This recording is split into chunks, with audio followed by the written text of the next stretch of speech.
جو بھی دشمن ہے میرے سلف کا،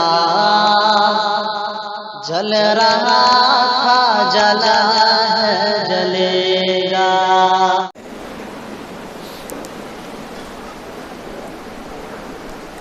گویا کہ 28واں پارہ مکمل ہوا۔ آج تراویح کتنی ہوئی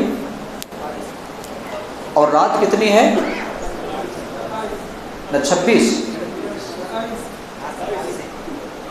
26 ہے یا 27 ہے؟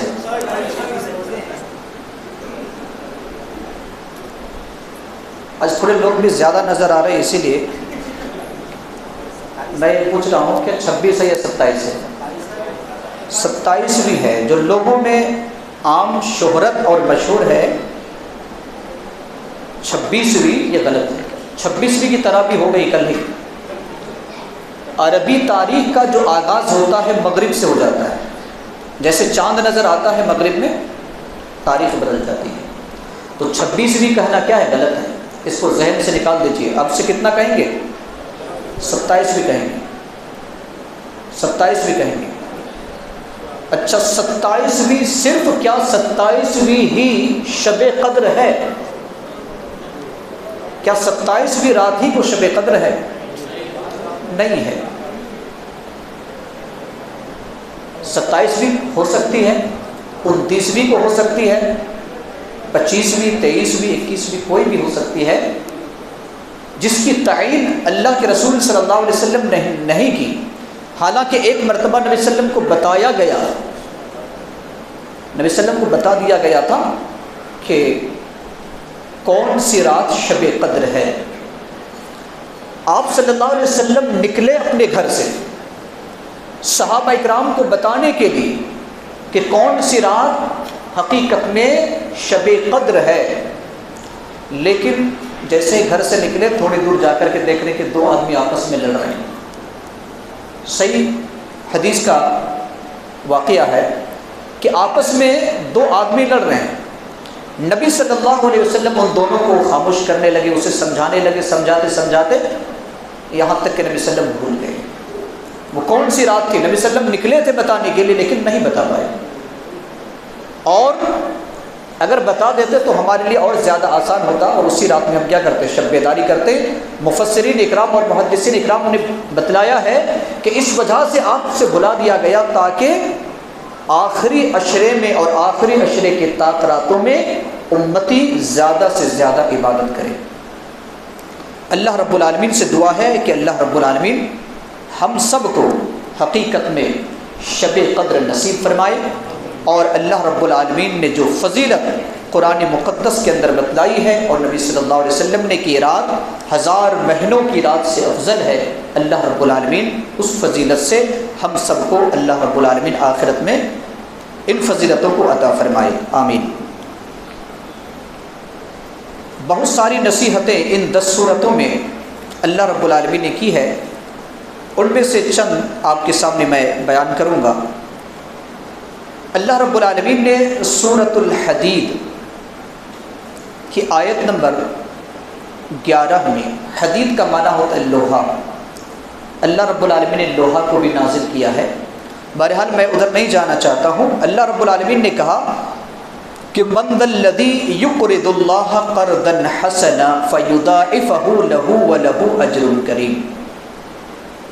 کون ہے جو اللہ کو بہترین قرض دے، اللہ اسے دوگنا کر دے اور اس کے لیے بہت عظیم اجر ہے۔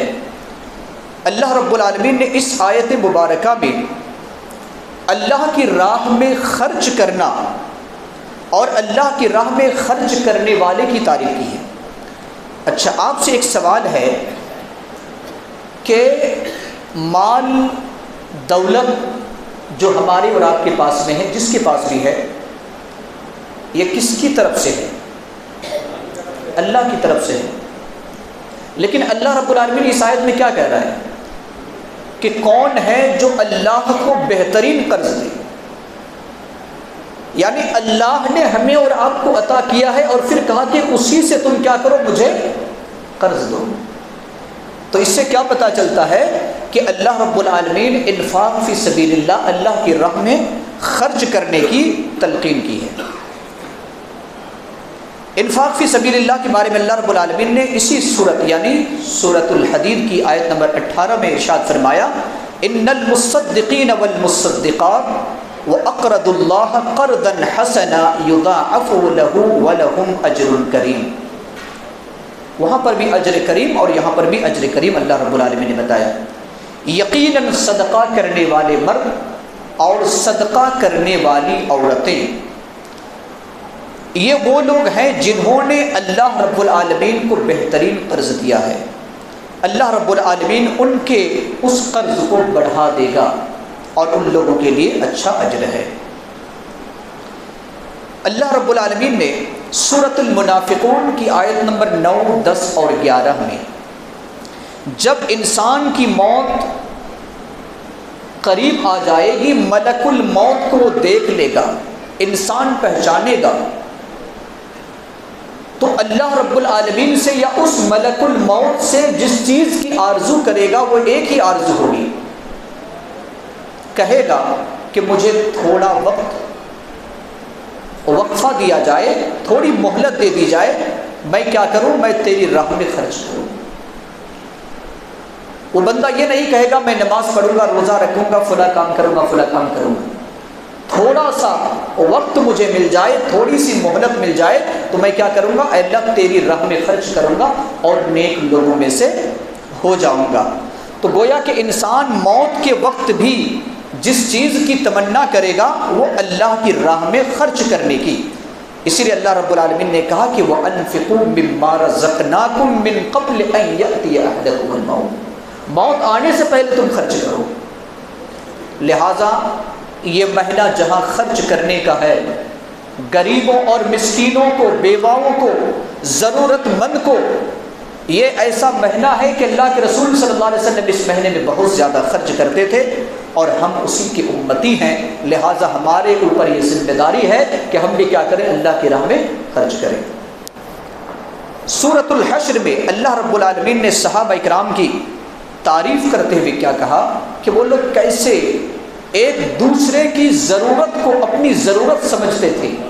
اللہ رب العالمین نے مدینہ کے جو صحابہ انصار تھے ان کی تعریف کرتے ہوئے اللہ رب العالمین نے کہا وَيُؤْثِرُونَ عَلَىٰ أَنفُسِهِمْ وَلَوْ كَانَ بِهِمْ خَصَاصَةٌ، یہ لوگ اپنے اوپر دوسرے کو ترجیح دیتے ہیں اگرچہ فاقہ کی زندگی خود گزارنی ہو، یعنی دوسرے کو کھلاتے ہیں اگرچہ خود کیا رہنا پڑے، بھوکا رہنا پڑے، دوسرے کو کھلاتے ہیں۔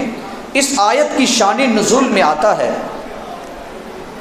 صحیح بخاری کے اندر اسی آیت کی تفسیر میں، یعنی سورۃ الحشر کی اس آیت کی جو آیت نمبر 9 ہے، اس آیت کی تفسیر میں آتا ہے کہ سیدنا ابو ہریرہ رضی اللہ تعالی عنہ فرماتے ہیں کہ ایک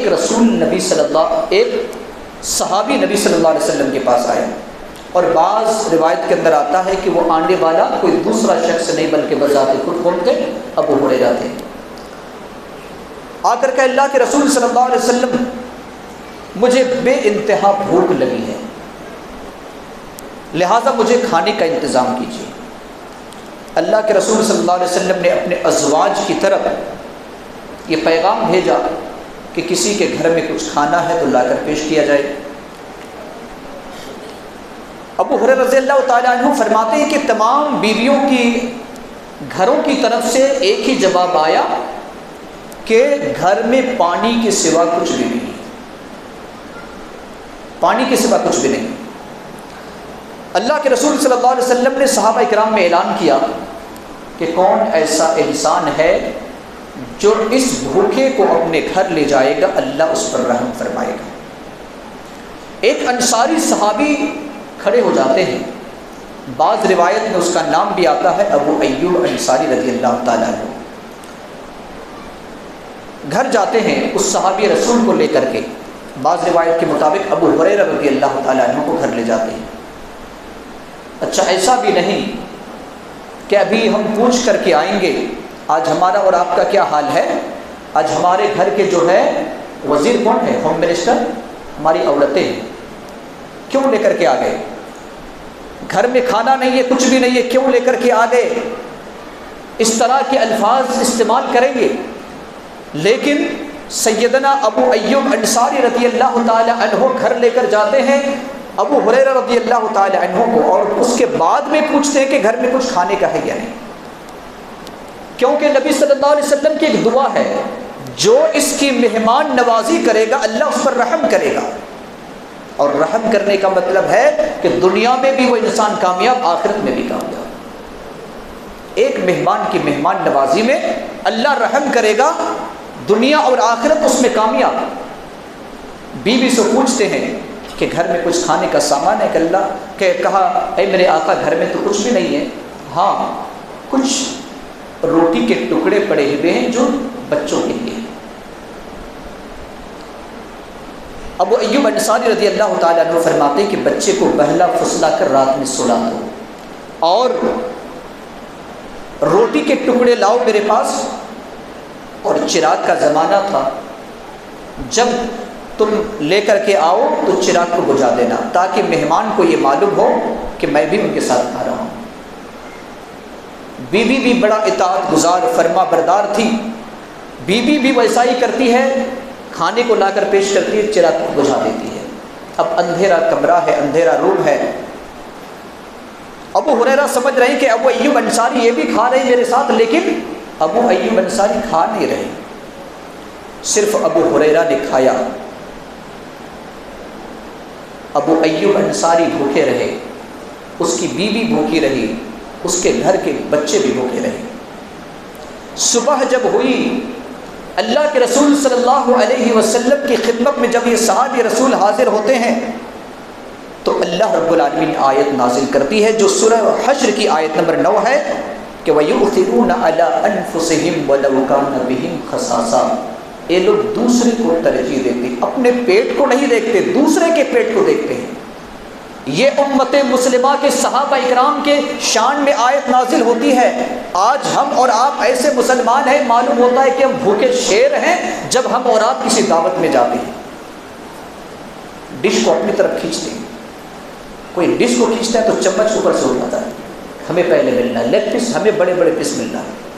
صحابہ اکرام کی زندگی کو دیکھیے، ابو ایوب انصاری رضی اللہ تعالیٰ عنہ کھا نہیں رہے ہیں، پورے گھر والے بھوکے ہیں۔ اللہ رب العالمین اس کی شان میں آیت نازل کرتے ہیں کہ بھوکے کی زندگی گزار کر دوسرے کے کھلانے والے یہ اصل میں سچے پکے مومن ہوتے ہیں۔ لہٰذا اللہ کے رسول صلی اللہ علیہ وسلم کی خدمت میں جب آتے ہیں تو اللہ کے رسول صلی اللہ علیہ وسلم فرماتے ہیں لقد عجب اللہ عز وجل او ضحک من فلان و فلانۃ، اللہ رب العالمین کو فلاں اور فلاں کے اس کرتوت سے بڑا تعجب ہوا، یا اللہ رب العالمین اس کرتوت سے خود ہنس پڑا، اور اللہ رب العالمین نے آیت نازل کر دی۔ لہٰذا یہ مہینہ ایسا مہینہ ہے مسلمانوں جو قربانی اور ایثار کا مہینہ ہے۔ دوسرے کو ضرورت کو بھی سمجھیں کہ کون ایسے انسان ہیں جو ہمارے گھر کے قریب میں ہیں، بھوکے ہیں، جو علاج کے لیے پیسے نہیں ہیں، جو عید کے لیے کپڑے تیار نہیں کر سکتے ہیں، جو اپنے بچوں کو صحیح طریقے سے 2 وقت کا کھانا یا عید کے دن کھانا نہیں دے سکتے ہیں۔ لہٰذا ایسے مسلمانوں کا بھی ہماری اور آپ کی ذمہ داری ہے کہ اس کا بھی ہم جائزہ لیں۔ کیسے جائزہ لیں؟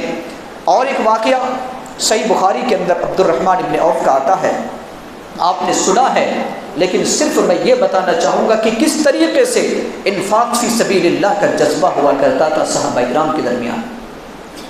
جب مکہ سے مدینہ ہجرت کر کے صحابہ اکرام جاتے ہیں، نہتے ہیں، ان کے پاس صرف جو پہنے ہوئے کپڑے یہی موجود ہوتے ہیں، کھانے کا کچھ بھی نہیں، رہنے کا گھر نہیں۔ آپ صلی اللہ علیہ وسلم نے بھائی چارہ قائم کیا کہ فلاں فلاں کا بھائی، فلاں فلاں کا بھائی، اس طریقے سے آپ نے قائم کیا۔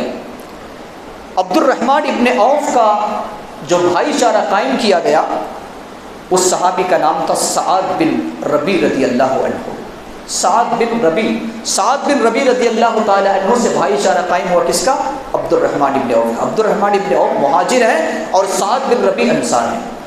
عبد الرحمن ابن کے پاس کچھ بھی نہیں ہے، سعد بن ربیع کے پاس 2 گھر ہے، سعد بن ربیع کے پاس 2 بیویاں ہیں، سعد بن ربیع کے پاس بہت سے جائیداد ہیں۔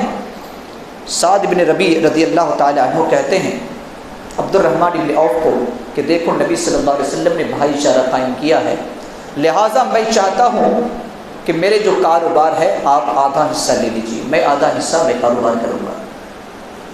میرے 2 گھر ہے، ایک گھر آپ کے لیے ہے، ایک گھر میرا ہے، کیونکہ نبی صلی اللہ علیہ وسلم نے بھائی قرار دیا ہے، بھائی چارہ کا مطلب بھائی قرار دیا ہے۔ میری 2 بیویاں ہیں، تم دیکھ کر پسند کر لو، جو تمہیں پسند آئے میں اسے طلاق دیتا ہوں، اور اپنی عدت گزارنے کے بعد اس سے تم نکاح کر لینا۔ یہ کون کہہ رہے ہیں؟ سعد بن ربیع انصاری رضی اللہ تعالیٰ عنہ۔ عبد الرحمن بن عوف اس کے لیے دعا دیتے ہیں، بارک اللہ، اللہ آپ کو برکت عطا فرمائے۔ آپ کے جذبات کو میں احترام کرتا ہوں، لیکن میں ایک تاجر آدمی ہوں، تجارت کرنے والا آدمی ہوں، مجھے تجارت میں بڑی مہارت ہے۔ مدینہ میں بازار بتائیے کہ کون سا بازار ہے، میں وہاں جا کر کاروبار کروں گا، تجارت کروں گا۔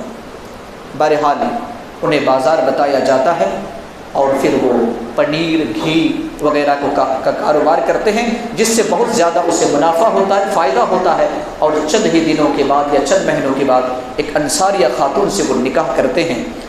بہرحال کہنے کا مطلب یہ ہے کہ سعد بن ربیع رضی اللہ تعالیٰ عنہ کس طریقے سے اپنے بھائی کی ضرورت کو ضرورت سمجھتے ہوئے اپنے جائیداد کو بھی حصہ میں دینا چاہتے ہیں، اپنے گھر کو بھی، اپنی بیوی کو بھی۔ آج ہمارے اندر ایسا جذبہ ہے، آج ہم خود کھاتے ہیں، خود اچھے کپڑے پہنتے ہیں، خود اچھے گھر میں رہتے ہیں، لیکن ہمارے بازو میں کیا ہے، کیسے مسلمان ہیں، ہم اس کی طرف توجہ نہیں دیتے۔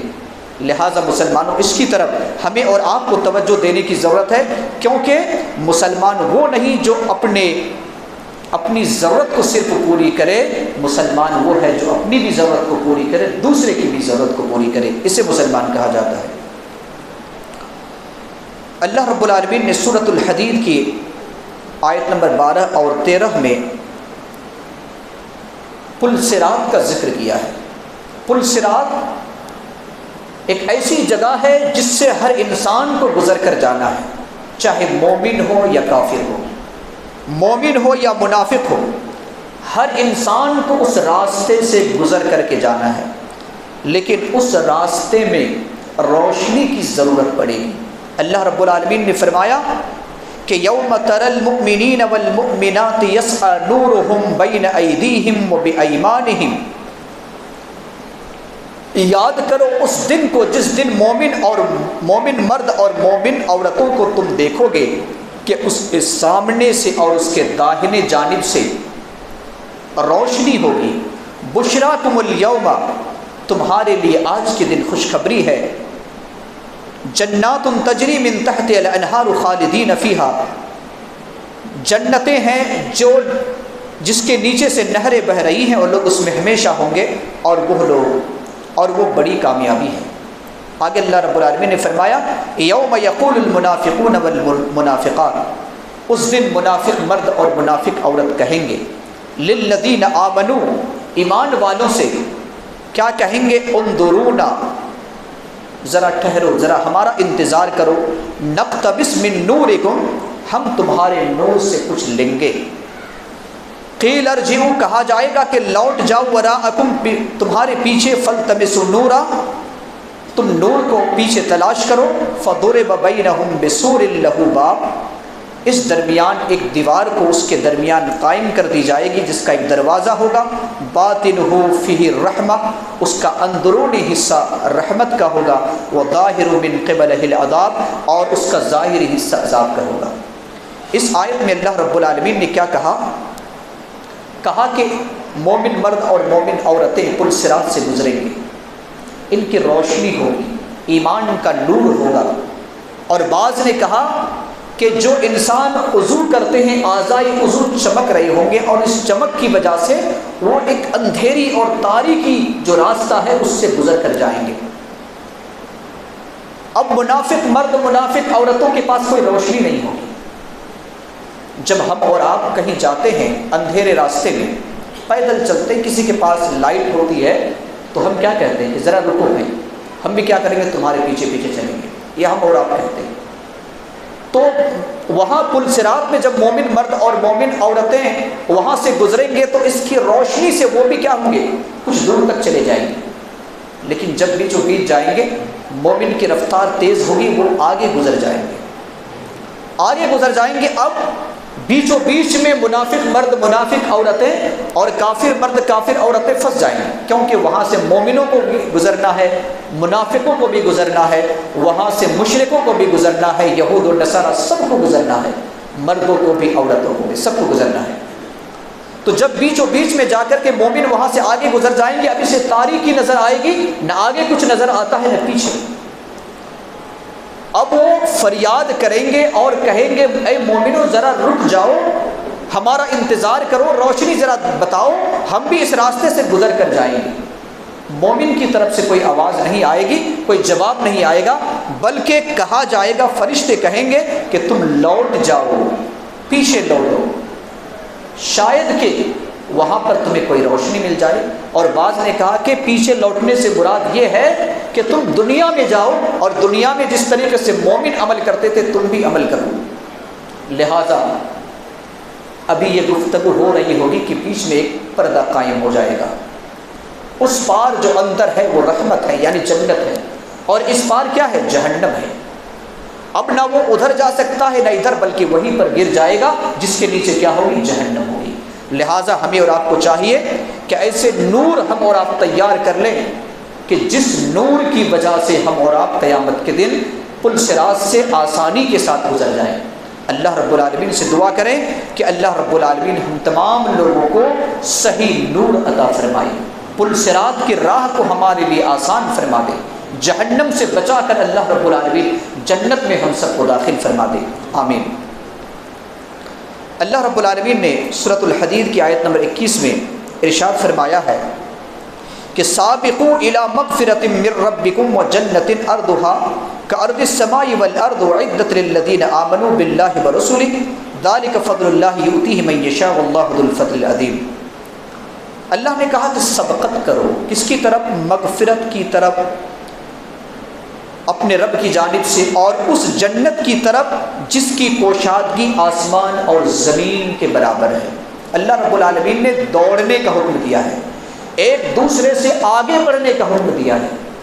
آج ہم دنیاوی معاملہ میں آگے بڑھتے ہیں. کمپٹیشن کس پر ہے؟ دنیا میں.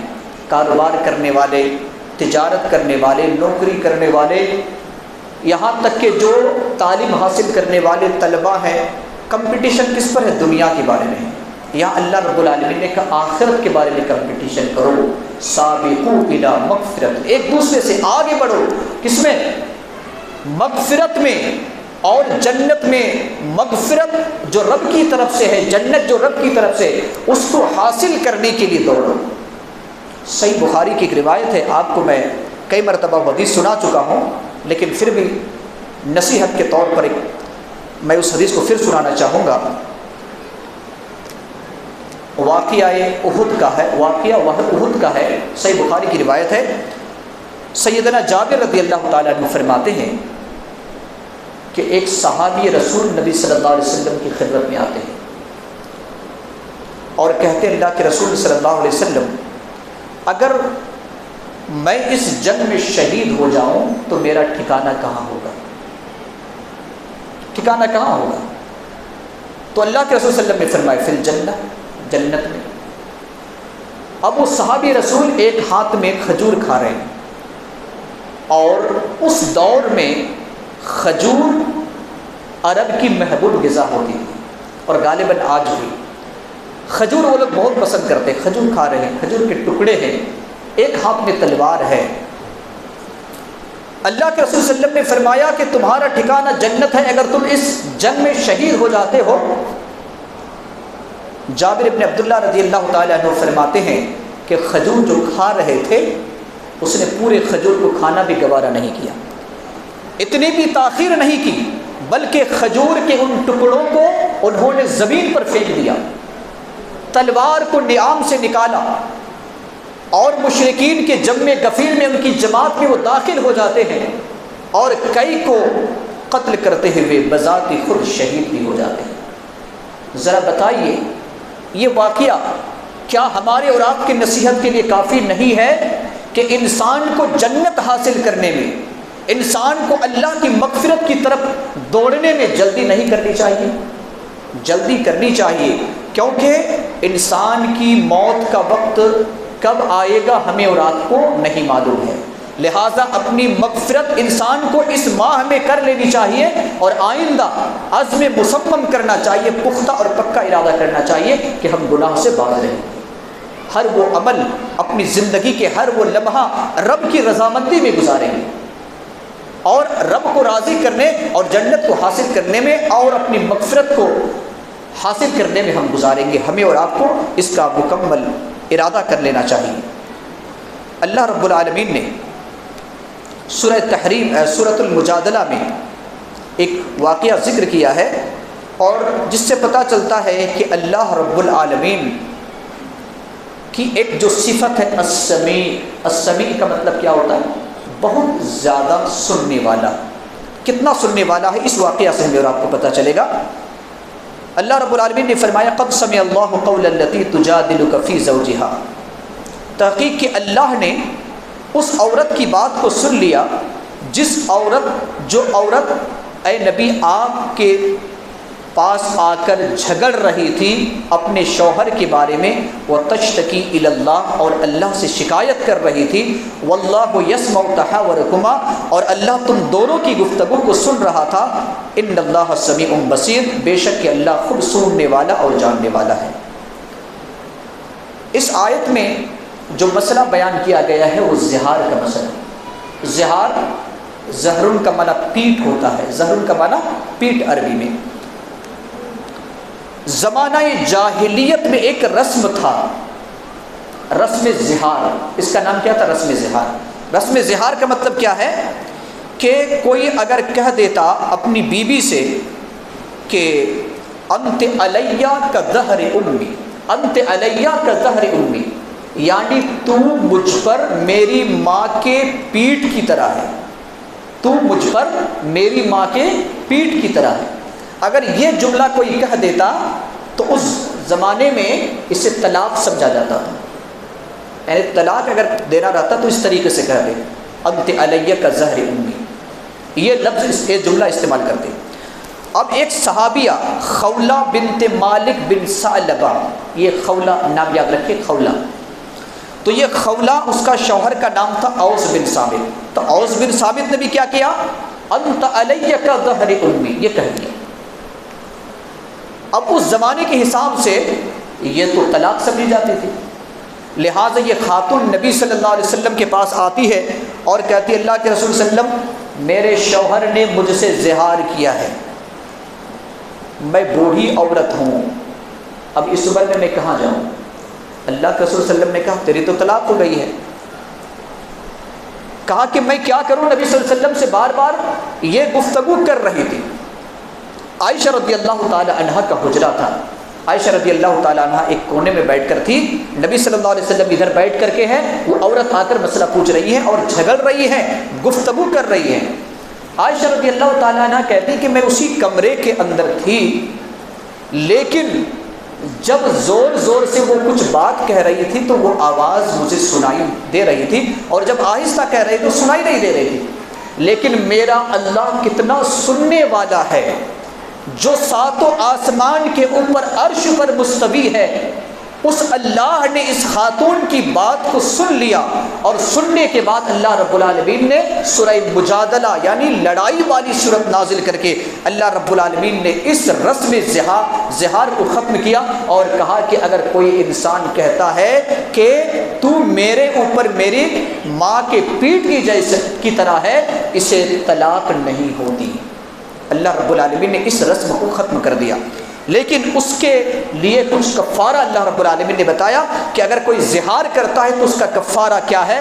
اگلے آیت میں اللہ رب العالمین نے بتایا کہ دیکھو اس کا کفارہ یہ ہے کہ ایک غلام کو آزاد کرے، یا تو مسلسل 2 ماہ روزے رکھے، یا تو 60 مسکین کو کھانا کھلائے۔ پھر اللہ رب العالمین نے یہ کہا کہ ماں تو وہ ہوتی ہے، ماں وہ ہوتی ہے جو اپنے پیٹ سے جنم دیتی، وہ ماں ہوتی ہے، تمہاری بیوی تمہاری ماں کیسے ہو جاتی ہے؟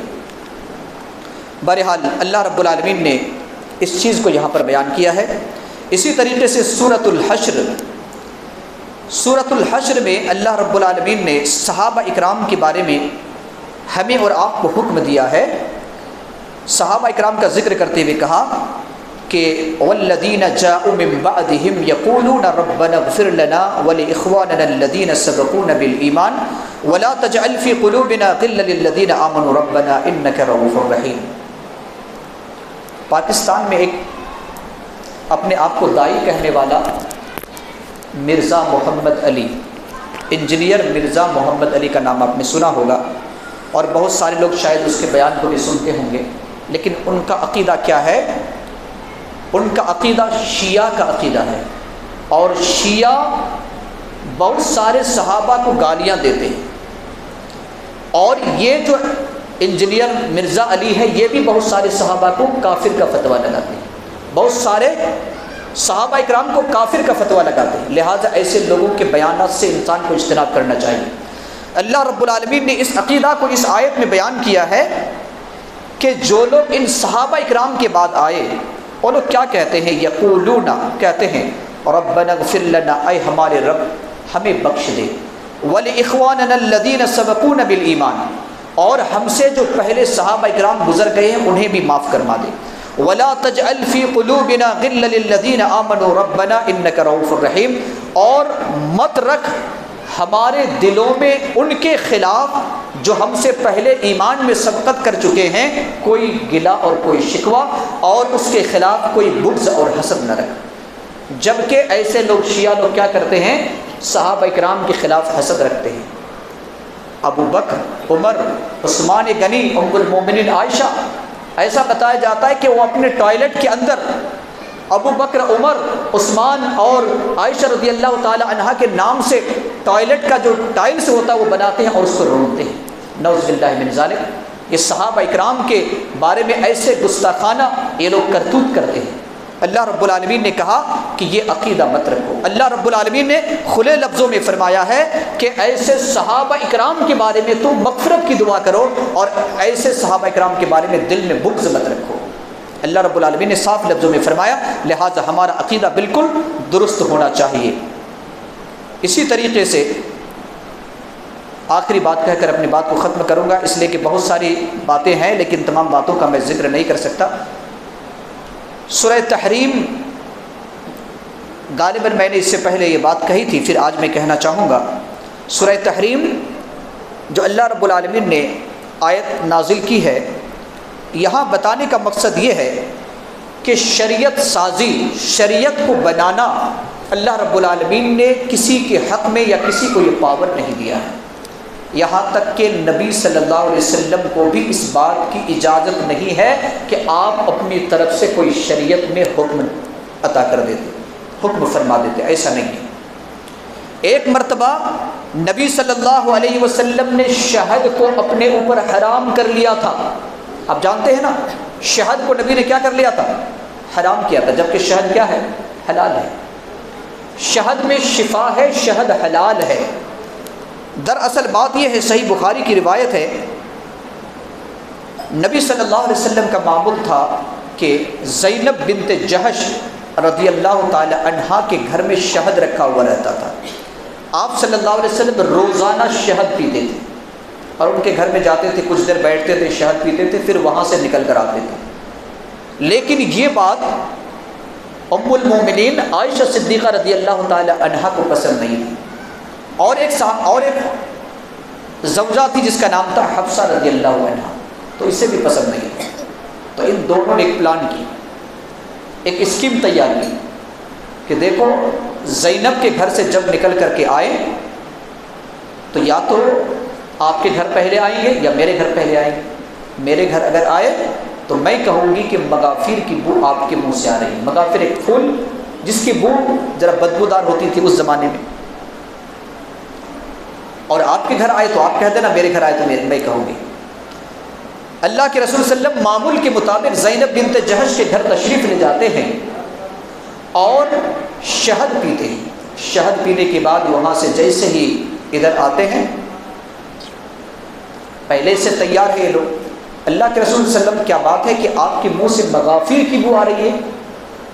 کہا کہ نہیں، میں نے تو شہد پیا ہے، مغافر کا تو میں نے استعمال نہیں کیا ہے۔ اب عائشہ بھی کہتی ہے، حفصہ بھی کہتی ہے۔ اللہ کے رسول صلی اللہ علیہ وسلم نے کہا کہ ٹھیک ہے۔ آگے اللہ رب العالمین نے کہا وَإِذْ أَصَرَّ النَّبِيُّ إِلَىٰ بَعْضِ أَزْوَاجِهِ حَدِيثًا، نبی صلی اللہ علیہ وسلم نے ایک بات کو چھپا دیا۔ حفصہ اور عائشہ سے کہا دیکھو میں نے شہد پیا ہے، لیکن اگر میرے منہ سے مغافر کی بو آ رہی تو اس بات کو چھپا کر رکھنا، کسی سے بتانا نہیں، کسی کو نہیں بتانا۔ بہرحال اللہ رب العالمین نے آیت نازل کر دی سورہ تحریم کی اور کہا یا ایھا النبی، اے نبی، لما تحرم ما احل اللہ لک، اللہ نے جس کو حرام قرار دیا ہے، اللہ نے جسے حلال قرار دیا، آپ کون ہوتے حلال حرام کرنے والے؟ اللہ نے جسے حلال کیا ہے آپ کے لیے، آپ نے کیوں حرام کیا؟ تبتغی مرضات ازواجک، کیا آپ اپنی بیوی کی رضامندی چاہتے ہیں؟ واللہ غفور رحیم، اللہ بخشنے والا رحم کرنے والا ہے۔ اللہ رب العالمین نے آیت نازل کر دی اور بتا دیا کہ شہد حرام نہیں ہے، شہد حلال ہے۔ اگر نبی صلی اللہ علیہ وسلم نے حلال کو حرام کر دیا تو اللہ رب العالمین نے متنبہ کیا، خبردار کیا اور کہا کہ آپ کو یہ پاور نہیں ہے۔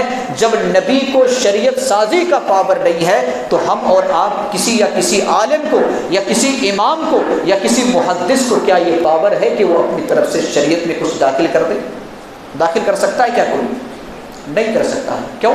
اس لیے کہ نبی صلی اللہ علیہ وسلم نے جب شریعت سازی کی تو اللہ رب العالمین نے متنبہ کر دیا، خبردار کر دیا اور کہا کہ آپ کو یہ حق نہیں ہے۔ آج ہم میں سے بہت سارے بدعات کو انجام دیے جاتے ہیں، چاہے وہ قرآن خوانی کے نام سے ہو یا آیت کریمہ کے نام سے ہو جو لا الہ الا انت سبحانک انی کنت من الظالمین، یا اسی طریقے سے بہت سارے بدعات کو جو انجام دی جاتی ہے ہمارے معاشرے کے اندر، اور کہا جاتا ہے کہ دیکھو اس میں تو اچھائی ہے، قرآن پڑھا جاتا ہے، اس میں تو فلاں کام کیا جاتا ہے، فلاں تسبیح پڑھی جاتی ہے، اس میں حرج کیا ہے؟ حرج یہ ہے کہ اللہ رب العالمین نے جس چیز کو ہمارے اور آپ کے لیے جائز قرار دیا ہے ہم اسی کو کر سکتے ہیں، اگرچہ ہماری نظروں میں وہ کتنے ہی خوبصورت عمل کیوں نہ ہو، لیکن اسے اللہ کے نزدیک قابل قبول نہیں ہے۔ اللہ رب العالمین سے دعا گو ہے کہ اللہ رب العالمین ہم تمام لوگوں کو کہنے اور سننے سے زیادہ عمل کرنے کی توفیق عطا فرمائے، آمین یا رب العالمین۔ انشاءاللہ